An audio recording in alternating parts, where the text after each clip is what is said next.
Bom dia a todos. É com grande alegria que nós estamos aqui na Casa do Amigo, a convite da nossa irmã Bianca Santana, coordenadora da Casa do Amigo, e que nos honrou com um convite para vir conversar com vocês sobre a importância da homeopatia na saúde da mulher. E para falar desse assunto, eu gostaria antes de me apresentar.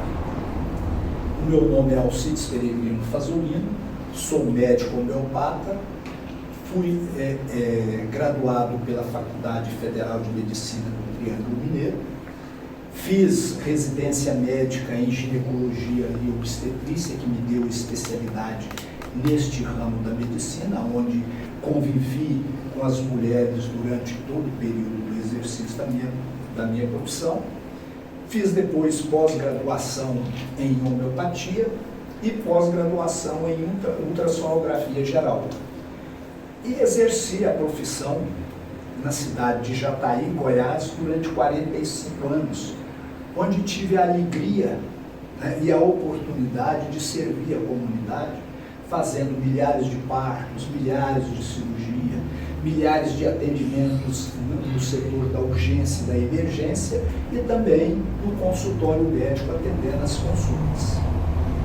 E desta forma, nós adquirimos uma experiência na qual nós temos a alegria de poder servir o segmento feminino dentro do segmento homeopático.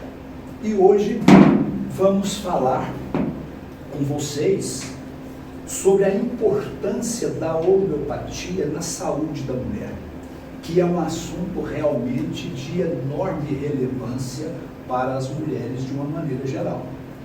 E para isso, falar na homeopatia, na importância da homeopatia na saúde da mulher, nós precisamos saber o que é a homeopatia e como realmente funciona a homeopatia, como surgiu a homeopatia. Então, nós temos que a homeopatia é uma ciência terapêutica e uma especialidade médica que utiliza princípios do semelhante cura semelhante, ou seja, similia similibus curant, isso em latim, para tratar as doenças e equilibrar a energia do organismo. Para a homeopatia, a doença nada mais é do que um equilíbrio da energia vital do organismo. Se existe um desequilíbrio na energia vital, há necessidade de nós termos algum agente para restabelecer esse equilíbrio. E é assim que atua a homeopatia, reequilibrando o organismo de forma natural, utilizando apenas a energia dos medicamentos homeopáticos para reequilibrar a energia do organismo das pessoas que têm algum problema de saúde. A homeopatia é um sistema científico e filosófico bem determinado e baseado no princípio vitalista. O que é esse princípio vitalista? O princípio vitalista é um princípio que se baseia nas energias vitais do organismo, porque nós não somos só esse corpo físico, essa estrutura física e material que se apresenta. Nós temos outras 6 estruturas que nós chamamos corpos, que compõem o nosso organismo, que são corpos energéticos e funcionam através da circulação dessa energia vital. Por isso que a homeopatia utiliza a energia dos medicamentos. A homeopatia ela foi desenvolvida pelo médico alemão Samuel Hahnemann no século XVIII. Baseou-se no princípio vitalista e na lei do semelhante, que foi enunciada por Hipócrates no século IV a.C. Hipócrates foi um grande médico que descobriu que existia uma relação entre os problemas de doença e os problemas do desequilíbrio da energia vital do organismo. E também que as substâncias que provocavam determinadas doenças eram capazes de curar essas doenças. Por isso, o semelhante cura o semelhante. A lei do semelhante afirma que doenças podem ser curadas pelas mesmas substâncias que a provocam. E Samuel Hahnemann viu esses princípios de Hipócrates e começou a fazer os estudos dessas substâncias. E como ele fez o estudo dessas substâncias? As substâncias que provocavam intoxicações e sintomas no organismo, ele pegava essas substâncias, ele fazia uma farmacodinâmica nessas substâncias para extrair a energia dessas substâncias, retirando a matéria da substância, deixando só a energia, como aconteceu com determinados produtos como o arsênico albo, um veneno poderosíssimo que ele fez as diluições e experimentou em si mesmo. Por isso a homeopatia tem o princípio de que os medicamentos, eles são experimentados na própria pessoa saudável. Como ele não tinha outros para fazer experimentação, ele experimentou nele mesmo. E foi fazendo as descrições dos sintomas que ele apresentava. E com isso ele foi criando uma farmacotécnica homeopática. A homeopatia é uma especialidade médica e farmacêutica. Por que farmacêutica? Porque a pessoa que resolve trabalhar com os medicamentos homeopáticos, ele tem que passar por uma formação também, uma preparação para lidar com os medicamentos homeopáticos. Por isso, é uma especialidade médica e farmacêutica. Existem os médicos especialistas em homeopatia e também os farmacêuticos especialistas em homeopatia, porque sabem lidar com as substâncias, fazendo os processos necessários para extrair a energia dessas substâncias. Então, essa homeopatia, ela consiste na utilização de doses mínimas ou doses infinitesimais. O que isso significa? É que vai pegando a substância e vai diluindo várias vezes uma proporção muito pequena da substância em uma proporção bem maior de água ou álcool ou qualquer outro tipo de substâncias diluentes e vai fazendo as dinamizações, ou seja, vai fazendo agitações sucessivas, retirando a energia do medicamento. E a energia do medicamento vai passando para o veículo. Neste caso, por exemplo, nessa questão da energia passar para o veículo, então ele tomou como base, ele pegava uma substância tóxica que provocava sintomas do organismo, como o arsênico. Aí ele pegava esse produto, fazia as triturações, pegava uma pequena parte desse produto e colocava em 100 ml de água. Aí, esses 100 ml de água, com essa substância em pequena quantidade, passava pelo processo de dinamização, que são agitações. E de 100 ml de água, ele fazia 100 agitações, e aí ele formava a primeira dinamização, ou a primeira potência do arsênico, que seria o arsênico CH1. Daí, pegava uma gota dessa substância já diluída na primeira dinamização, na primeira potência, uma gota dele, colocava em 100 ml de água ou álcool, fazia o mesmo procedimento das agitações, e aí tinha a segunda centesimal hahnemanniana, recebeu o nome dele, essas diluições que passaram a ser chamadas potências homeopáticas. E assim ele foi da primeira até a milésima, estendendo a 10 mil, 20 mil diluições, né? E essas eram as potências do medicamento. E cada uma dessas potências ele experimentava em si mesmo e observava as reações que se apresentavam no organismo. E com isso ele foi anotando, e daí ele tirava de cada uma dessas substâncias ele tirava um quadro sintomatológico que constituía a matéria médica daquele medicamento. Então, quando um paciente chegava no consultório dele com aqueles sintomas semelhantes aos sintomas provocados pelo medicamento na pessoa sadia, aí então ele dava o medicamento e observava que a pessoa melhorava rápida e prontamente. Então aí ele estabeleceu o princípio, criou o princípio da homeopatia. Então, o que é homeopatia? Homeopatia, do latim, homo, quer dizer semelhante ou igual. Patia, doença. Então aí nós temos a homeopatia. É a cura através do semelhante. E ele chamou essa estrutura de tratamento terapêutico de a arte de curar, a homeopatia.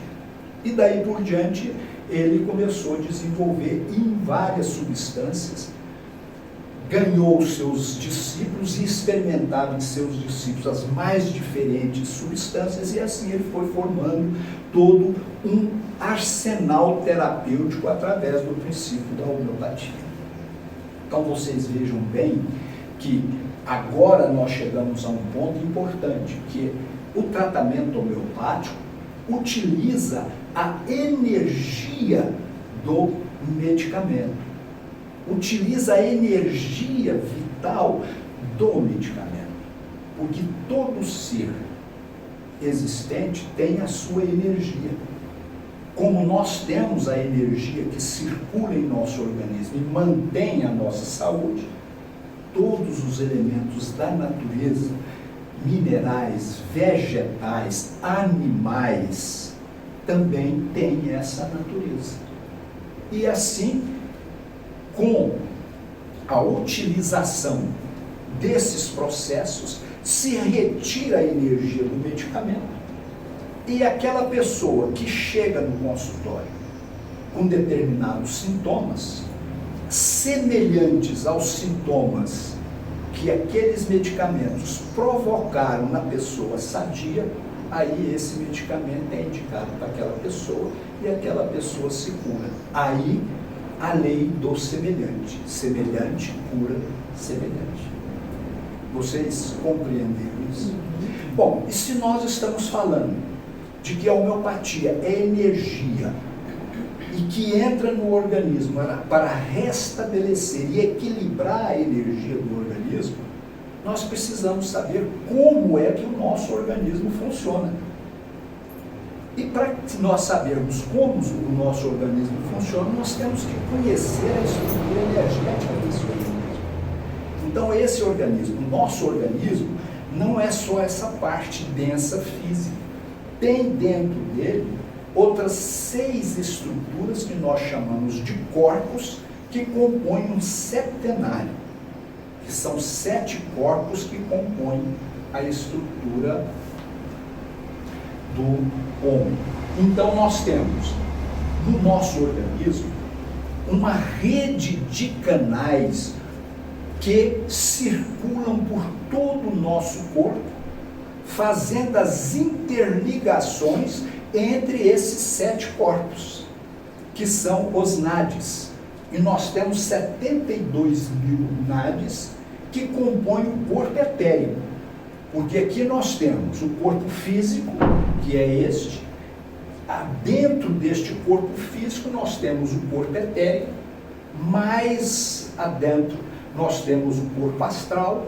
Mais profundamente o corpo mental, o corpo da vontade, o corpo da consciência e o corpo do espírito. Isso tudo é energia. E essa estrutura septenária é mantida pela energia vital que circula em nosso organismo. Vejam a importância disso. Se nós temos uma estrutura energética, existem composições dessa estrutura energética dentro do nosso organismo, que fazem as correspondências. Então nós temos os 7 chakras. Esses 7 chakras são 7 chakras principais. Mas na realidade nós temos mais. Nós temos 114 chakras distribuídos por toda a nossa constituição física. Mas os principais são 7 que estão na anatomia da nossa coluna vertebral. E eles se dispõem, estes chakras se dispõem dentro de uma estrutura e tem uma correspondência com a estrutura funcional do nosso organismo importantíssima, que são os nossos órgãos de funções neurológicas, como o sistema nervoso central parasimpático e o sistema endócrino, que é o sistema glandular que produz os nossos hormônios. Neste caso, nós gostaríamos de fazer aqui com vocês essa associação, mostrando que os chakras, eles têm as posições definidas ao longo da nossa coluna vertebral. Essas posições definidas, elas são importantes porque faz relação com o nosso sistema nervoso central, faz relações com o nosso sistema endócrino e as energias, e todos esses sistemas estão interligados pelos canais de energia, os nadis. E o que seria o nadis? São linhas de forças ou canais de forças que conduzem essas energias do nosso organismo, que são correspondentes aos meridianos utilizados na prática da acupuntura. Então, essas linhas de forças, elas estão e passam por todo o nosso organismo, fazendo as interligações. Então, por exemplo, se nós colocamos uma substância energética na língua, essa substância cai nesses nadis, que são os canais de energia, e já se distribui por todo o organismo. Então atinge todo esse sistema interrelacionado e interligado por esses nadis, que são canais de condução de energia. Do sânscrito, nadis origina da palavra nadi, que significa, isso é importante, emoção, fluidez, vibração. Então isso tudo são estados da energia que circula dentro do nosso organismo. Se essa energia se mantém equilibrada, natural, então o organismo está saudável, com saúde plena e perfeita. Se ocorre algum distúrbio na circulação dessa energia, aí começa a surgir sintomas e sinais de doenças. No corpo humano, como nós já dissemos, existem 72 mil nadis que conduzem as nossas energias, as energias vitais produzidas ao nível dos nossos órgãos sexuais, as energias vitais oriundas da nossa alimentação e do metabolismo químico, das reações químicas metabólicas que ocorrem dentro do nosso organismo, e também das energias que nós captamos do sol, através da nossa pele, através da nossa respiração. Então as energias solares, que são chamadas pranas, penetram no nosso organismo e são conduzidas para o nosso sistema energético através dos nadis. Em sânscrito, o termo chakra, que são as estruturas pelas quais passam essas energias captadas, ela vem do sânscrito e significa rodas ou discos de força eletromagnética ou vórtices de energia, onde a energia circula, e estes chakras, eles circulam, por isso eles são circulares, eles têm um movimento circular, e essa energia circula pelos chakras, tendo uma sequência natural para o equilíbrio da energia, que é do chakra inferior, o chakra Muladhara, para o chakra Sahasrara, que está no topo da cabeça. Se todas essas energias estão fluindo harmonicamente, a saúde está perfeita. Vejam isso, como é importante nós termos este conhecimento. Então nós temos os chakras principais, como nós já dissemos, o chakra Muladhara ou chakra fundamental, ele está na base da coluna. Nós temos o chakra Swadhisthana, que está na região uterina. Nós temos o chakra Manipura, que está na região umbilical, correspondente à região umbilical, mas está na nossa coluna vertebral. Nós temos o chakra Anahata, que é o chakra cardíaco. Nós temos o chakra Vishuddha, que é o chakra laríngeo, que está ao nível da laringe e da tireoide. Nós temos o chakra Ajna, que está ao nível do terceiro olho, no entrecênio.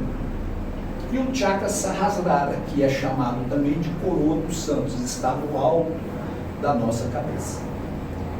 Estes chakras são vórtices de energia que, quando a nossa energia está fluindo naturalmente, eles estão circulando, passando a energia de um a outro, mantendo a harmonia energética do nosso organismo relativa à energia que circula pelo nosso sistema nervoso central, simpático e parasimpático, e também pelo nosso sistema endócrino, que são as glândulas de produção de hormônios endócrinos, ou seja, hormônios que são produzidos para dentro da nossa circulação. E aqui nós temos uma relação destes chakras com os plexos nervosos e com as glândulas endócrinas. Mas o que seria um plexo nervoso? Um plexo nervoso é um ponto de encontro ou de interligação de várias fibras nervosas que se encontram em um determinado ponto do organismo, formando ali como se fosse um novelo de linhas, aonde tem a entrada e a saída correspondente na circulação dessas energias. Então isso é chamado plexo nervoso, que cada um tem a sua correspondência com uma glândula do sistema nervoso, do sistema endócrino. E aqui nós vemos, para que vocês tenham a condição de compreender a importância dessas energias. Então nós temos o chakra Sahasrara, que é aquele que está no alto da cabeça, ele está relacionado com o plexo coronário com a glândula pineal, que é uma glândula importantíssima e que está no comando de todo o nosso sistema autônomo de produção de hormônios, o nosso sistema endócrino. Nós temos o chakra Ajna, que está relacionado com o plexo frontal. É um plexo que está aqui na nossa fronte e que relaciona com a glândula hipófise. Essa glândula hipófise também tem uma importância muito grande, porque produz hormônios que equilibra através de um segmento neuronal e através de um segmento de produção de hormônios que é uma adrenal. E com isso, essa produção de hormônio deste nível da hipófise, ela mantém o controle de todo o outro sistema, as outras glândulas, mantendo o sistema funcionando harmonicamente. Depois nós temos o chakra Vishuddha, correspondente ao plexo laríngeo, que está na região do pescoço, ao nível da tireoide, da glândula tireoide, que é uma glândula muito importante na produção de hormônios que tem funções importantíssimas e específicas do nosso organismo. Quando essa glândula não funciona bem, nós podemos ter os mais variados problemas com a nossa saúde hormonal, né? Então aí os ovários das mulheres podem não funcionar bem devido à deficiência na produção da tireoide. Uma série de processos metabólicos podem ficar prejudicados porque a tireoide não está funcionando bem. Se tem uma hiperfunção, causa efeitos de sintomas e sinais do organismo, se tem uma diminuição na produção, outros sintomas e sinais. Então, com isso, nós temos que ver esta relação, porque se essa glândula não está funcionando bem, muito provavelmente é porque a energia vital não está circulando adequadamente. Aí depois nós temos o chakra anahata relacionado ao coração e ao plexo cardíaco que está ao nível do coração. E a glândula timo. Muitos podem não ter ainda ouvido falar da glândula timo, mas é uma glândula que está no nosso peito, atrás do osso external, e tem uma função importante na produção de células para o desenvolvimento do nosso sistema imunológico, para a proteção da nossa saúde. É uma glândula que ela é mais desenvolvida na infância e quando vai para a fase adulta, ela vai diminuindo as suas funções, mas é uma glândula também importante. Nós temos o chakra manipura, que está relacionado com o plexo umbilical e com a glândula pâncreas. Essa é uma glândula que está no nosso abdômen. Ela tem uma função endócrina, onde ela produz hormônios que participam no metabolismo da glicose. Quando existe uma quantidade grande de glicose, ela produz a insulina para recolher a glicose para dentro das células.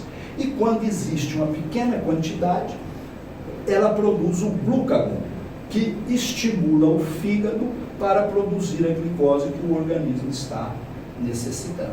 Então essa é a função endócrina do pâncreas. Mas o pâncreas tem uma função também exógena.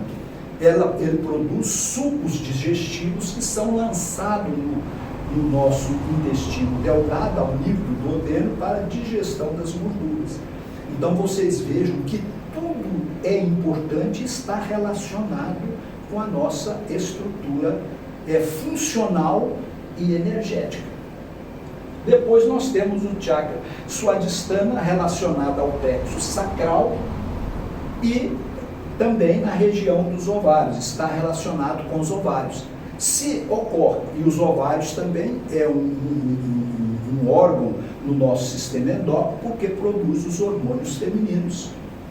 Esses hormônios lançados na circulação mantêm o ciclo menstrual. Se existe alteração no chakra swadhisthana por deficiência da circulação de energia, ocorrem problemas no ovário com deficiência na produção dos hormônios ovarianos. Isso pode gerar problemas de saúde na mulher. E temos finalmente o chakra muladhara. Este chakra muladhara está relacionado ao plexo coxígeo, ao nível da base da nossa coluna vertebral, e com as glândulas adrenais. As glândulas adrenais são glândulas que estão sobre os rins e produzem os hormônios importantíssimos no funcionamento do nosso organismo, no sentido metabólico, no sentido do desenvolvimento físico, tem uma importância muito grande também. Então, como nós vimos aqui, toda essa estrutura organizada, equilibrada, o organismo está organizado, equilibrado e saudável. Mas quando ocorre